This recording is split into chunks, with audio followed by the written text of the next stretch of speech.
Ranji trophy Karnataka ಫೈನಲ್ಗೆ. ಕರ್ನಾಟಕದ cricket ಅಭಿಮಾನಿಗಳಿಗೆ ಇಂದು ಹಬ್ಬದ ದಿನ. ರಣಜಿ ಟ್ರೋಫಿ ಸೆಮಿಫೈನಲ್ ಪಂದ್ಯದಲ್ಲಿ ಉತ್ತರಾಖಂಡ ವಿರುದ್ಧ ಕರ್ನಾಟಕ ತಂಡವು ಐತಿಹಾಸಿಕ ಪ್ರದರ್ಶನ ನೀಡುವ ಮೂಲಕ ಫೈನಲ್ಗೆ ಲಗ್ಗೆ.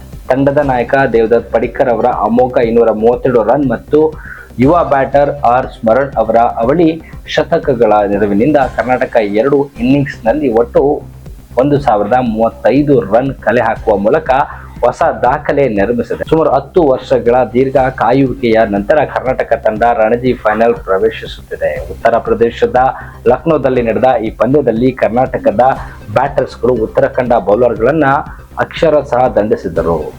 ಫೆಬ್ರವರಿ 24ರಿಂದ ಹುಬ್ಬಳ್ಳಿಯಲ್ಲಿ ಕೆಎಸ್ಸಿಎ ಮೈದಾನದಲ್ಲಿ ನಡೆಯಲಿರುವ ಫೈನಲ್ ಪಂದ್ಯದಲ್ಲಿ ಕರ್ನಾಟಕ ತಂಡವು ಜಮ್ಮು ಮತ್ತು ಕಾಶ್ಮೀರದ ವಿರುದ್ಧ ಸೆಣಸಲಿದೆ.